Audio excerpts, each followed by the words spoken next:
और बिल्कुल ऐसी ही स्थिति, ऐसी ही दशा श्री उद्धव जी की हुई। जब कान में विदुर जी के शब्द पड़े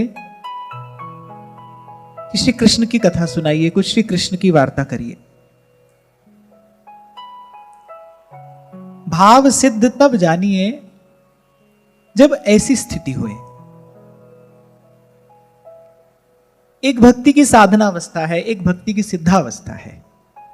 यद्यपि भक्ति साधन काल में भी भक्ति ही है, ज्ञान अपने साधन काल में ज्ञान नहीं है, वो अपने साधन काल में जिज्ञासा है।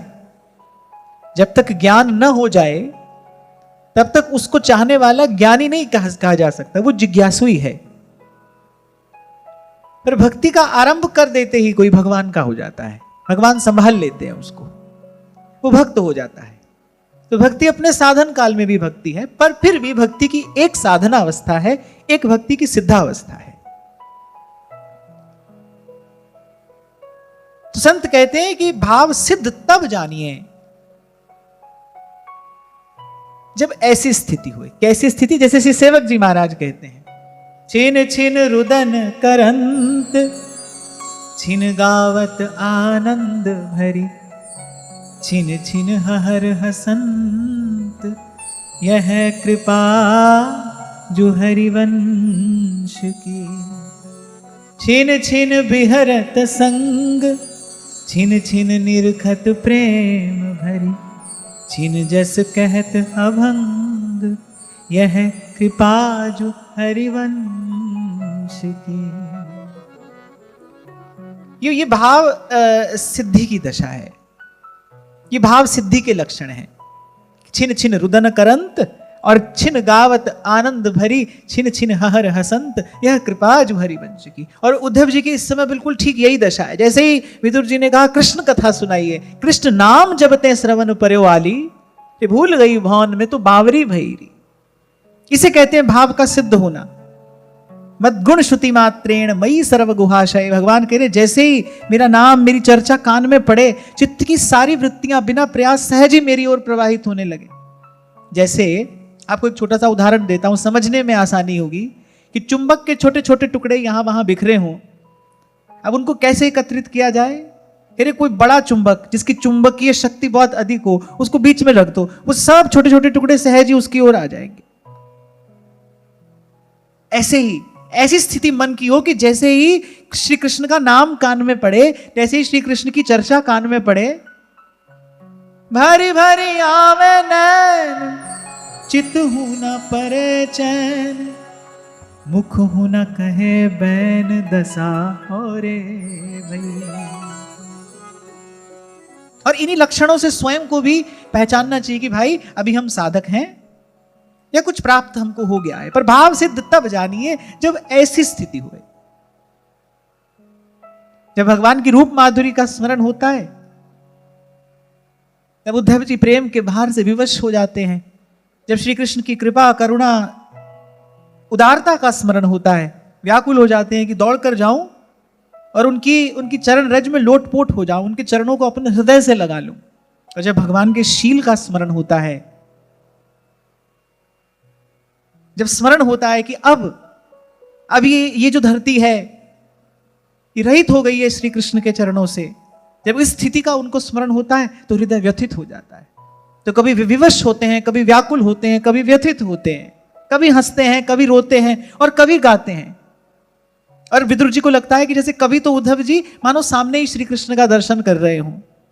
छिन छिन विहरत संग, छिन छिन निरखत प्रेम भरी, छिन जस कहत अभंग, यह कृपा जो हरिवंश की।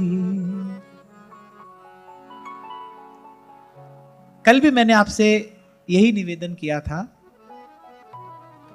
कि केवल चलना ही पर्याप्त नहीं है। यदि दिशा सही ना हो तो चलना भटकना हो जाता है। हम चल रहे हैं पर हमको बीच बीच में अपनी संभाल करनी है कि देखना है कि भाई सही दिशा में आगे बढ़ रहे हैं कि नहीं। आप भजन कर रहे हो, आप साधन में लगे हो, उसका कुछ परिणाम भी तो दिखाई पड़ना चाहिए, उसका कुछ परिणाम भी जीवन में आना चाहिए। आप भोजन करते हो, पेट भर जाता है कि नहीं? आप जल पीते हो, थोड़ी देर के लिए प्यास बुझ जाती है कि नहीं? फिर भजन करते हो तो फिर वो तृप्ति का लाभ क्यों नहीं हो रहा, इसका विचार करना चाहिए। कौन सा ऐसा छिद्र है जहां से बह रहा है हमारे भजन का रस, हमारे भजन का सुख? वो ऐसे कौन से दोष हैं, ऐसी कौन सी त्रुटियां हैं जिनके कारण हमको इन भक्तों जैसी उस आनंदावस्था का लाभ नहीं हो पा रहा है? इसका विचार करना चाहिए। अगर हम सबसे अधिक अनदेखी करते हैं जीवन में तो अपनी ही करते हैं। इसीलिए बार बार कहता हूं आपको कि भाई जब तक ये आपकी दौड़ बाहर रहेगी कोई भी साधन फलीभूत होगा नहीं। आंखें मूंद के तार को छेड़ो और अंतर में खो जाओ, नाम जपो सुख पाओ। सब संतों ने एक ही मार्ग बताया है, चाहे वो सगुण के उपासक हो या निर्गुण के, लेकिन ये मार्ग तो सभी संतों ने एक सा बताया है। आप किसी भूल में ना रहना। श्री महाप्रभु जी ने भी श्री सुधा निधि में अंत में यही कहा, गंभीरैका अनुरागान मनसी परिचरण विस्मृतान्यः कदास्याम, कि कब मेरे उर अंतर में उस गंभीर अनुराग का, उस गाढ़े प्रेम का उदय होगा और बस ऐसे ही कालिंदी का कूल होगा, मेरे नेत्र मुंदे होंगे, मेरे हृदय कमल पर हे स्वामिनी जी आपके चरणार बिंदु होंगे और मैं बाकी सब कुछ भूल जाऊंगी। ऐसा दिन कब आएगा, ऐसा क्षण कब आएगा? आप देखो महाप्रभु क्या कह रहे हैं, यद गोविंद कथा सुधा रस हृदय चेतो मया दृम्भितम यद्वा तद्गुण कीर्तनार्चन विभूषाद्यैर्दिनं प्रापितम यद्यत् प्रीतिरकारि तत्प्रिय जनेष्वात्यन्तिकी तेन मे गोपेन्द्रात्मज जीवन प्रणयनी श्री राधिका तुष्यतु।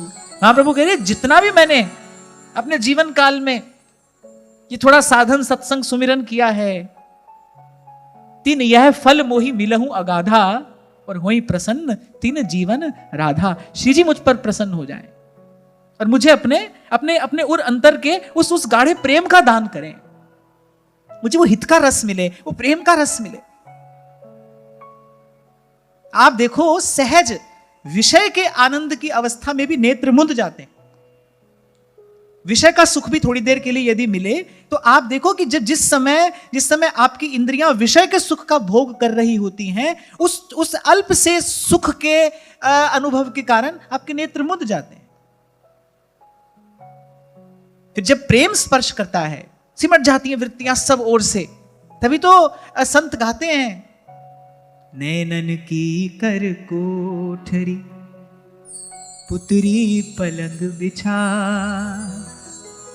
पलकन की चिक डार के पीकोलियो रिझाए सखी मैं पीकोलियो रिझाए। कैसे बताऊं मैं आपको, मेरे पास शब्द नहीं है, कैसे बताऊं वो स्थिति कैसी है, कैसा हो जाता है मन, किसका हो जाता है मन। रहीम कहते हैं कि काजर लागे किरकिरो। आप देखो कहां किस किस देश में मन पहुंच जाता है प्रेमी का। कह रहे काजर लागे किरकिरो और सुरमा सहा न जाए। कह रहे जिन नैनन अब शाम बस्यो पर छवि कहां समाए।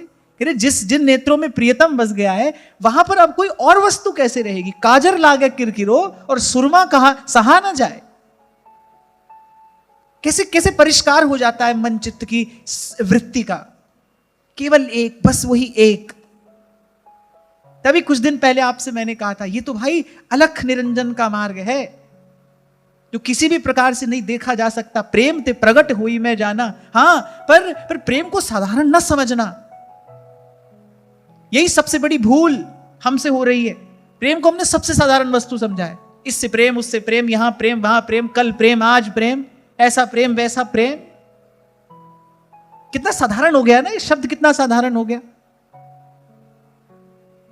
मैं तो कुछ दिन पहले आपसे कह ही रहा था भाई इतना ही प्रेम है संसार में, फिर इतना दुख क्यों है, फिर इतनी व्यथा, इतनी पीड़ा क्यों है। सभी तो प्रेम कर रहे हैं, आप सब कहीं ना कहीं किसी ना किसी से प्रेम करे ही बैठे हो, फिर इतना दुख क्यों है। प्रेम तो वो है कि दुख का भी यदि स्पर्श कर दे तो वो आनंद हो जाए। जब हृदय को भगवत प्रेम स्पर्श करता है तो हाथ उठा उठा कर संत कहते हैं बलिहारी उस दुख के पल पल नाम रटा, पल पल नाम रटा। तो मैं ये तो नहीं कहूंगा कि भूल नहीं करना, पर भूल सुधार लेना। ये जो मैं आपसे कह रहा हूं केवल इसलिए कह रहा हूं कि आप भूल सुधार लें। ऐसा तो नहीं हो सकता हमसे भूल ना हो, क्योंकि मनुष्य अपूर्ण है, वो दुर्बल भी है, अपूर्ण भी है, अज्ञ भी है। भूल का होना तो स्वाभाविक है, कोई बात नहीं, पर भूल सुधार ली जाए। और एक शब्द और जोड़ देना चाहता हूं मैं इसमें, भूल समय रहते सुधार ली जाए। मेरा इसमें बड़ा दृढ़ विश्वास है कि समय बीत जाने के बाद सही निर्णय भी सही परिणाम नहीं देता, यदि समय चला जाए। क्योंकि जीवन समय ही तो है, इस सृष्टि को गतिमान करने वाला समय ही तो है। समय भगवान की विभूति है, काल भगवान ही तो है, उसका अनादर ना किया जाए। तो समय रहते अपनी भूल सुधारना। ये जो थोड़ा बहुत हमको संतों के कृपा प्रसाद से मिल गया है, हमको इसी में संतोष करके नहीं बैठ जाना है। ये जो बातें आपसे कही जा रही हैं, ये आपको आपका लक्ष्य दिखाया जा रहा है कि जाना कहां है, पहुंचना कहां है। कभी कभी हम भी तो अपने हृदय से ये बात कहें, दरस तेरे की प्यास मन लागी, सहज आनंद बसे बैरागी, दरस तेरे की प्यास मन लागी। भजन में आनंद न मिलने का केवल एक कारण है, केवल एक, कोई दूसरा नहीं। मैं हूं, आप हूं, कोई भी हो, पर भजन में आनंद ना मिलने का केवल एक कारण है, और वो क्या, कि भाई अभी हमको प्रभु के अतिरिक्त किसी और वस्तु की भी चाह है, इसलिए भजन का सुख नहीं मिल रहा है। 2-4 दिन के भूखे आदमी को तो भाई सूखी रोटी भी अमृत के समान लगती है। उसको भूख है ना, वो सूखी रोटी भी उसको अमृत के समान लगेगी। आपको शायद मैंने सुनाया भी था, ब्रह्मर्षि स्वामी श्री सत्यानंद जी महाराज के जीवन की घटना है। जब अपने साधन काल में जब निकले प्रभु से मिलने के लिए, अच्छा प्रभु से मिलने के लिए जब कोई निकलता है ना, तो उसके पास केवल एक चीज होती है, प्रभु से मिलने की चाह। ना तो उसको मार्ग पता है, उसको ये नहीं पता है मुझे कहां पूर्व पश्चिम उत्तर दक्षिण कहां जाना है, जहां ले चलोगे वहीं मैं चलूंगा। उसके पास तो बस एक वस्तु है, प्रभु से मिलने की चाह, कि प्रभु से मिलना है। और जिसने पाया है ऐसे ही पाया है। यहां पहले लिखित में आपको कोई व्यवस्था नहीं मिलेगी, अब मिल जाएंगे, इतनी देर में मिल जाएंगे, इतने दिन में मिल जाएंगे, ऐसे मिल जाएंगे, ना ना ना, ऐसी व्यवस्था नहीं है। मिलेंगे तो मिलेंगे, नहीं मिलेंगे तो नहीं मिलेंगे, हमारा काम है चलना। तभी तो उस दिन आपसे कह रहा था कि मुझे तो ये बात अच्छी नहीं लगती भाई, जब ठाकुर जी बुलाएंगे तब जाएंगे, जब प्रभु भजन कराएंगे तब करेंगे, बैठे रहो। फिर ये संसार तुम्हारे लिए तो बनाया है उन्होंने, आते रहो जाते रहो, आइए खाइए जाइए, तो फिर आइए फिर जाइए। उस दिन यही तो आपसे मैंने कहा था भाई कि हमको पीछे पड़ना है उनके, स्वीकार करो हमको उनकी आवश्यकता है, हमको आवश्यकता है उनकी। अरे वो तो आप तो काम पूर्ण काम, वो तो परम तृप्त, वो तो अपने स्वरूप में मग्न, वो तो स्वयं सदा आनंद स्वरूप है। हमको आवश्यकता है उनकी, हमको लगना है। और तू बालक नहीं भर्यो सयानप, अरे काहे कृष्ण भजत नहीं नीके। क्या तुम बालक बुद्धि हो कि इतनी सी बात तुमको समझ में नहीं आती? ऐसा महाप्रभु जी कह रहे हैं, मैं नहीं कह रहा, महाप्रभु कह रहे हैं। अरे तू बालक नहीं भर्यो सयानप, अरे काहे कृष्ण भजत नहीं नीके। दया आती है महापुरुषों को, तभी महाप्रभु ने कहा मानुष को तन पाए भजो ब्रिजनाथ को, अरे दरबी लेके मूड जरावत हाथ को। इतनी सुंदर व्यवस्था प्रभु ने करके दी, बोले अब भी अपना अहित कर रहा है, अब भी अपनी हानि कराता है। तो ऐसे निकले, वो भीतर की जो प्यास थी ना, उसने चैन नहीं लेने दिया। आपको एक और बात बताऊं कि भगवत आराधन के लिए निकलने से पहले श्री स्वामी सत्यानंद जी महाराज एक मत विशेष के प्रधान आचार्य हो गए थे, शीर्ष पर पहुंचे, चारों ओर उनकी बड़ी भारी प्रतिष्ठा थी, घंटों लोग पंक्ति में खड़े रहते थे उनसे थोड़ी देर मिलने के लिए, क्योंकि उनकी बुद्धि अद्भुत थी, उनकी प्रज्ञा अद्भुत थी, वेदों शास्त्रों का ज्ञान था उन्हें, पर ये सब पाकर भी भीतर तृप्ति नहीं हो रही थी। कह रहे थे नहीं, ये वो नहीं है जिसको पाकर फिर कुछ पाना शेष नहीं रहता, अभी मेरे मन के कुछ प्रश्न बाकी हैं। और मैं कहता हूं किसी से सच्चे हो कि नहीं हो, अरे अपने आप से तो हो जाओ। तू अगर उसका नहीं बनता न बन, अपना तो बन। क्या खूब बात कही है कहने वाले ने। तेरे मन की दौलत हाथ आती है तो फिर जाती नहीं, और तन की दौलत छांव है, आता है धन जाता है धन। अपने मन में डूब कर पाजा सुरागे जिंदगी, अपने मन में डूब कर पाजा सुरागे जिंदगी। तू अगर उसका नहीं बनता न बन, अपना तो बन। अरे अपने हित अहित की तो चिंता करो, यही बात अभी आपसे कह रहा हूं। तू बालक नहीं भरे हो सयानप, जो बुद्धिमानी है उसको व्यवहार की बजाय यहां लगाओ ना, अपने हित अहित का विचार करो। काहे कृष्ण भजत नहीं नीके। इसलिए थोड़ी देर पहले मैंने आपसे कहा, ये जो थोड़ा बहुत हमको मिल गया संतों गुरुजनों के प्रसाद से, इसमें हमको संतुष्ट होकर नहीं बैठ जाना है। लक्ष्य तो हमारा ये है, पहुंचना यहां है। इतना सब कुछ मिल गया श्री स्वामी जी को, लेकिन वो जो भीतर का अभाव था ना, वो कांटे की तरह चुभता था। वो कहते थे नहीं, ये वो नहीं है जो मैं पाना चाहता था, जिसको पाकर पूर्ण तृप्ति लाभ होता है, ये वो नहीं है। और महापुरुष थे, सच में प्यास थी, इतना सब कुछ प्राप्त करके, जिसको प्राप्त करने में एक मनुष्य कई जीवन लगा दे पर प्राप्त न कर पाए, वो मान यश कीर्ति पद प्रतिष्ठा, वो ऐश्वर्य प्राप्त करने के बाद एक क्षण नहीं लगाया, छोड़ दिया उसको और चल दिए। प्रभु से मिलना है, अब केवल प्रभु से मिलना है। सब मिला पर प्रभु नहीं मिले, प्रभु से मिलना, चल दिए। और जैसा अभी आपसे कह रहा हूं भाई, जब प्रभु से मिलने के लिए कोई चलता है तो मार्ग तो पता नहीं, पर वो चलता है।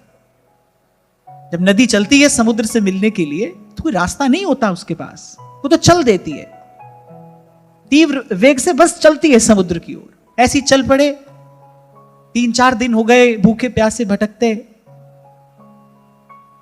और एक स्थान पर शरीर अत्यंत दुर्बल श्रमित और गिर पड़े। तो कह रहे कोई ऐसे ही चरवाहा था, उसके पास 2 दिन की बासी रोटी और थोड़ा सा गुड़ था। कह रहे बड़ी भयानक शीत थी, ठंडी के दिन थे। उसने देखा कि कोई तपस्वी है, कोई साधु है और भूमि पर गिरा है। वो आया मेरे पास, उसने कहा महाराज मेरे पास तो ये है, आप लेंगे? उन्होंने स्वीकृति की मुद्रा में अपना सिर हिलाया। कह रहे थोड़ा सा गर्म पानी, उसमें गुड़ उबाल कर और वो 2 दिन की बासी रोटी उसने श्री स्वामी जी को दे दी। तो स्वामी जी तो पहले भी लब्ध प्रतिष्ठित थे, और प्रभु से मिलने के बाद तो फिर जहां पर कृपा राम की हुई तहां पर कृपा करे सब कोई, 10 दिशाओं में उनका सुयश प्रसारित हो गया।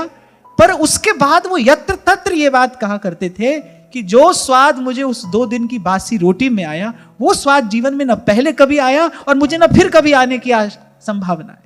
भूख थी, उस भूख में वो स्वाद छिपा था। तो हमको भजन में सुख नहीं मिल रहा है, हमको भजन में आनंद नहीं आ रहा है भाई, अभी भगवान से अतिरिक्त हम कुछ और चाहते हैं, अभी कभी कुछ और की इच्छा है, वही इच्छा हमको भजन में सुख नहीं लेने दे रही है। हमारे साथ ये घटना क्यों घट रही है, इसका विचार करना चाहिए।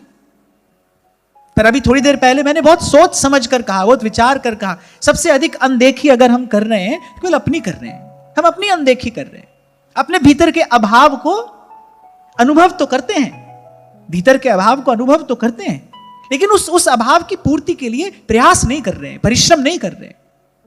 अरे संसार के लिए कितने चक्की पीसते हो, ठाकुर जी तो बड़े थोड़े में राजी हो जाते हैं भाई, रंच प्रेम में। ऐसा संत कह रहे हैं, उनकी बात को यथावत स्वीकार करना चाहिए। कह रहे रंच प्रेम में अपन पो हारत नवल किशोर। मर गए तुम संसार के लिए, तुमको कुछ नहीं मिला। अरे दरबी लेके मूड जरावत हाथ को, मानुष को तन पाए भजो ब्रजनाथ को। तो बस इतनी बात अवश्य संतों की मुझे लगता है मान लेनी चाहिए, जो गया सो तो गया, पर हरि पद भज न विलंब कर, देर मत करिए। मैंने आपको कथा सुनाई, आपने सुन ली, मैंने आपसे कुछ चर्चा की, आपने सुन ली, मुझे भी आनंद आया, आपको भी आनंद आया, लेकिन हुआ क्या? हुआ क्या? थोड़ी देर के लिए हमको अच्छा लगा, सुखद लगा, क्यों नहीं लगेगा भाई? भगवान की कथा है, श्री कृष्ण की कथा है, मीठी मीठी है, मधुरी मधुर है। कहां संसार के धक्के खाकर आते हैं हम यहाँ पर, कितने कटु अनुभव हैं हमारे संसार के, और कोई एक जन्म के नहीं, जन्म जन्म के घाव लगे हैं हमारी चेतना पर। यहां पर आकर संतों की शरण में बैठते हैं, संतों के शब्द कान में पड़ते हैं, अच्छा लगता है, ये तो बड़ा स्वाभाविक है। ये कोई बहुत बड़ी उपलब्धि है क्या? आपको यहां पर बैठना अच्छा लग रहा है, इसमें आपकी कोई उपलब्धि थोड़ी है, तो सत्संग की महिमा है। पर जो सुन रहे हो, उस स्थिति का विचार करके उस स्थिति को प्राप्त करने की लालसा भी तो हृदय में होनी चाहिए। मुझे ऐसी प्राप्ति कब होगी? मेरा मन प्रभु के लिए व्याकुल कब होगा? मैंने तो जब से इस प्रसंग का चिंतन आरंभ किया, मैं तो इस बात से आगे नहीं बढ़ पा रहा हूं कि विदुर जी ने केवल इतना कहा, कुछ कृष्ण कथा सुनाइए। सुनते ही उद्धव जी की भाव समाधि लग गई, जैसे कृष्ण नाम कान में पड़ा। बड़ी कठिनाई से अपने मन को संभाले बैठे थे। कल यही आपसे मैं कह रहा था, भाई आपको मुझे थोड़ी देर का यहां सुख मिलता है, हम दौड़े दौड़े भागे भागे आते हैं, वो तो भगवान के अंग संग रहे हैं, प्रभु का उच्छिष्टामृत उन्होंने पाया है, प्रभु के प्रसादी वस्त्र उन्होंने पहने हैं, प्रभु की प्रसादी बनमाला की सुगंध उन्होंने ली है, प्रभु के चरणों की तुलसी का ग्रहण उन्होंने किया है, ठाकुर जी का दिया हुआ अंगराग उनके तन पर शोभा पाता है, ठाकुर जी के संग हंसे हैं, बोले हैं।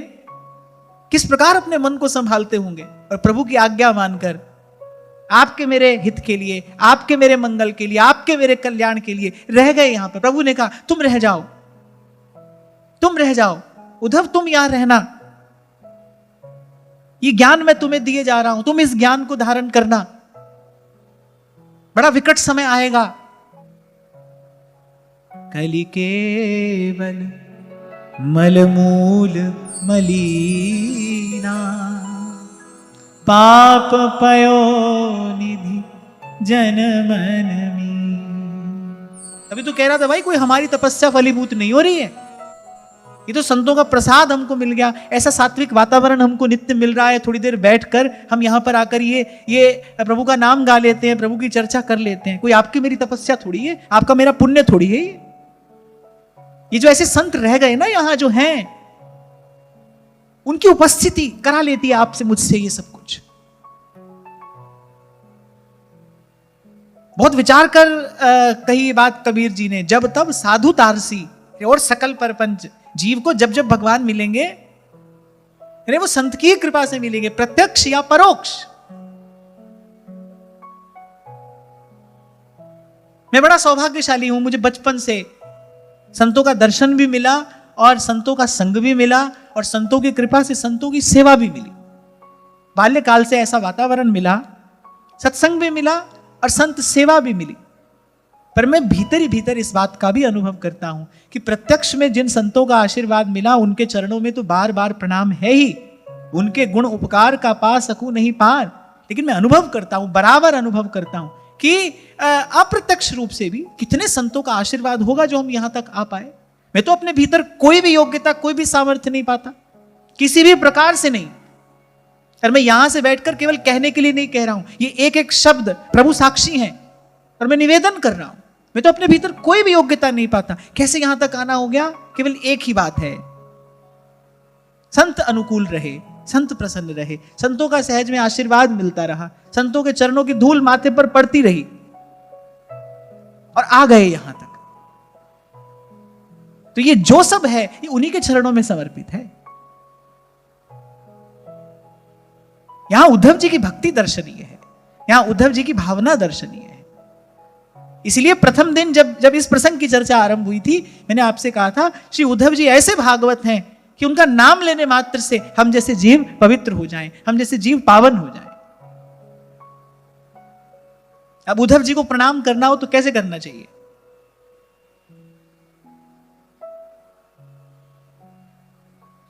श्री उद्धव जी को अगर प्रणाम करना हो, उनका ऐसा मधुर स्मरण हमको हो रहा है, उनके चरणों में यदि हमको अपनी कृतज्ञता व्यक्त करनी हो, कैसे करनी चाहिए? हाँ, उद्धव जी को श्री कृष्ण नाम सुनाकर, क्योंकि सेवक तो अपने हिस्से के भजनानंद का भी समर्पण कर देता है सेवा के लिए। अब जिसको भगवान की कथा कहने की सेवा करनी है, अब जब भगवान की कथा का गान करेगा तो हृदय में आनंद की वृद्धि होती है, प्रेम बढ़ जाता है। लेकिन जो कहने वाला है उसको बहुत सावधान होकर कहना पड़ता है, क्योंकि यदि कहने वाला डूब जाएगा तो कहेगा कैसे? मैं कई बार एक उदाहरण देता हूं ना, कि जैसे दीपक की बाती को थोड़ा सा बाहर रहना पड़ता है प्रकाश करने के लिए। बाती यदि पूरी की पूरी घी में डूब जाए तो दीपक जलेगा कैसे, प्रकाश कैसे होगा? तो आप देखो, जो डूबे हुए संत हैं, जो भगवत भाव में डूबे हुए निमग्न भक्त हैं, वो उस आनंद को छोड़कर थोड़ा बाहर आते हैं, उस आनंद का विस्तार करने के लिए। संत तो अपने हिस्से का वो सुख भी छोड़ देता है आपके मेरे लिए। इसलिए भगवान कहते हैं, मोते अधिक संत कर लेखा। भगवान ने कहा भाई हम तो अपने सुख में छके हैं, पर संत देखो वो अपने हिस्से का ये सुख भी छोड़कर और परमार्थ के कारण है और निकल पड़ता है संसार की गलियों में, और फिर हरि नाम के हीरे मोती बिखराता है यहां पर, आवाज दे देकर बांटता है ये धन, ये प्रसाद। इसलिए संत सभई गुरुदेव है, व्यास ही यह प्रतीति। तो उद्धव जी ने सावधान होकर कहना आरंभ किया, पर क्या करें, कथा श्री कृष्ण की है, वो प्राण सखा है, वो प्राण प्रियतम है। कभी श्री कृष्ण के रूप का स्मरण हुआ आता है, कभी उनके स्वभाव का स्मरण हुआ आता है।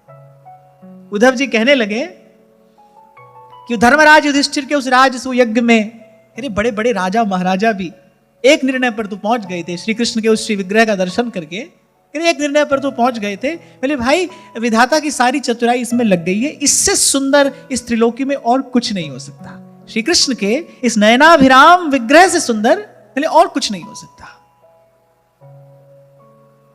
मधुराधिपते रखिलम मधुरम,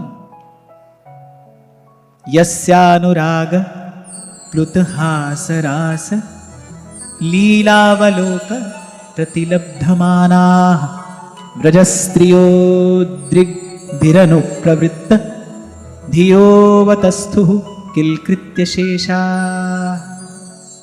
अच्छा, कभी उद्धव जी डोलने लगते ब्रज की गलियों में, कभी पहुंच जाते द्वारिका के महलों में, कभी पांडवों पर की हुई उस कृपा का उनको स्मरण होने लगता, कभी यहां कभी वहां।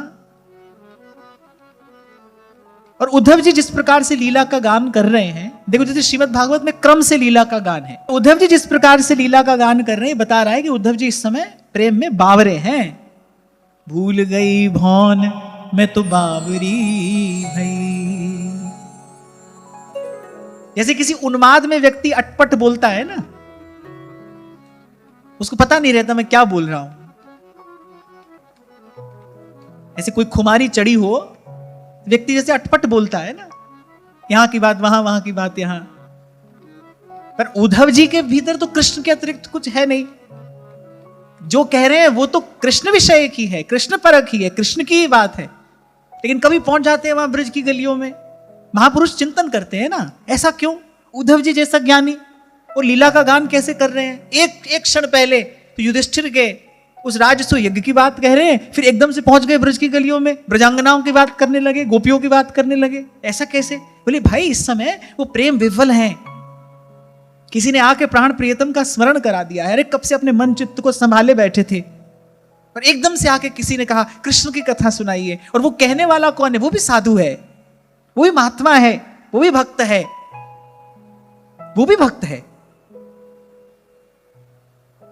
विदुर जी की भक्ति भी तो ऐसी है ना कि उनके निकट पहुंचते ही उद्धव जी को स्वतः भावोद्रेक होने लगा। अरे कोई श्रोता, वास्तविक श्रोता यदि है, यदि वो पास में आकर बैठ जाए तो कहने वाला बिना कहे रह ही नहीं पाएगा, उसको कहना ही पड़ेगा। परीक्षित जी ने प्रकट करा ली ना श्रीमद् भागवत की वार्ता सुखदेव जी महाराज के हृदय से। भागवत तो उनके हृदय में विराजमान है, परीक्षित जी ने प्रकट करा ली। आप देखो जो कहीं 2 घड़ी से अधिक ठहरते नहीं, 7 दिन रात ठहर गए। इसमें कुछ परीक्षित जी का भी प्रताप है, इसमें कुछ उनकी भी महिमा है, और मैं तो कहता हूं उन्हीं की महिमा है। यहां उन्होंने प्रकट करा लिया, पहले तो खींच लिया उन्होंने सुखदेव जी को अपनी ओर।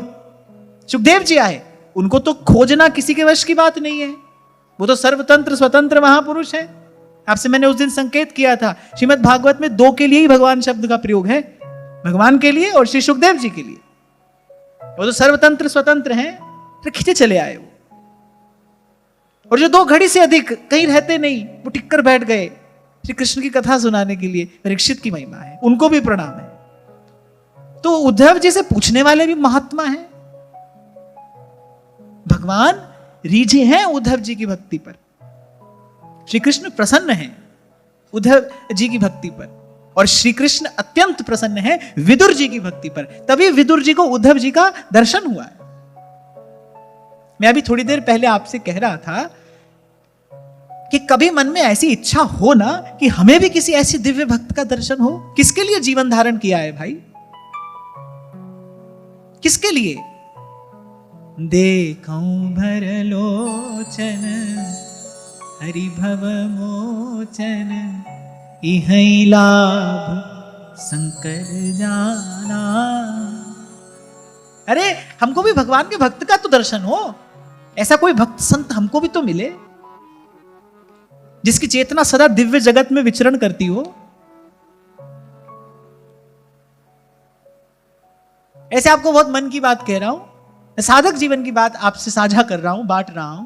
इसे मेरे मन में तो कभी कभी इच्छा होती है, मेरे मन में तो कभी इच्छा होती है, जब मेरे मन में यह भाव आता है ना कि देखो श्री हनुमान जी महाराज इस समय भी यही धराधाम पर विराजमान हैं, उद्धव जी अभी भी इस धराधाम पर विराजमान हैं। ऐसे मेरे मन में तो इच्छा होती है कि हमारा भी कभी भाग्य जगे, उनकी चरण धूल हमको भी मिल जाए। भाई हमको इस भारत भूमि पर जन्म मिला है, हमको संत परंपरा से ये सब बात सुनने को मिली है, इसका लाभ क्या है? थोड़ी देर पहले आपसे मैंने यही तो कहा, मैंने सुनाया, आपने सुन लिया, मुझे भी आनंद आया, आपको भी आनंद आया, पर नहीं, हमको यहीं रुकना नहीं है। ये तो इन शब्दों की महिमा है, ये तो इन शब्दों की महिमा है। आपको मुझे सुख मिल रहा है, ये तो भगवत कथा की महिमा है। पर भाई जिस बात को सुनकर हम आनंदित हो रहे हैं, जिस विषय में श्रवण करके हमको सुख मिल रहा है, उस विषय को प्राप्त करने की लालसा भी तो होनी चाहिए।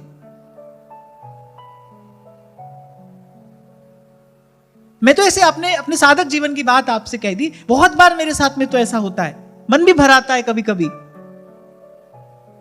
कि भाई हमारा भी कभी भाग्य जगे। पर फिर जब अपनी ओर देखते हैं तो फिर लगता है कि भाई हम ऐसी आशा भी कैसे कर सकते हैं। पर फिर लगता है कि भाई मन में ऐसा भाव आ रहा है, मन में यदि ऐसी इच्छा हो रही है, ये भी प्रभु का कृपा प्रसाद है। हो सकता है कभी हमारी भी बात बन जाए, किसी ऐसे भक्त का दर्शन हो जाए जिसके लिए नारद जी कहते हैं दुर्लभो अगम्यो अमोघश्च।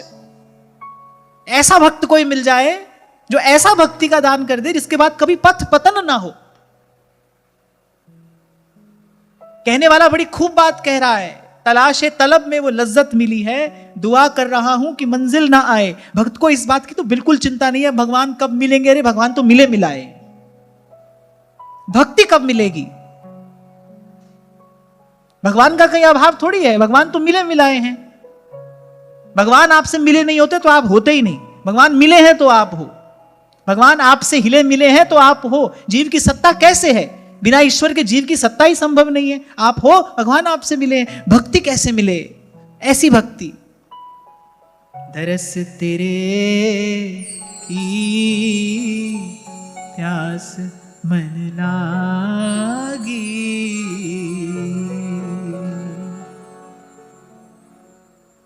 तो ऐसे जिस पर्वत पर हनुमान जी निवास करते हैं ना, आपको हंसी आ जाएगी सुनकर। जिस पर्वत पर हनुमान जी निवास करते हैं तो वो मोबाइल फोन में कंपास होती है ना, मैं उससे देख लेता हूं भाई वो किस दिशा में है, और वहीं पर ऐसे मुख करके बैठ जाता हूं कभी। क्योंकि सुना है भाई संत तो भगवान से भी अधिक दयालु हैं, भगवान के भक्तों के हृदय में तो भगवान से भी अधिक करुणा है।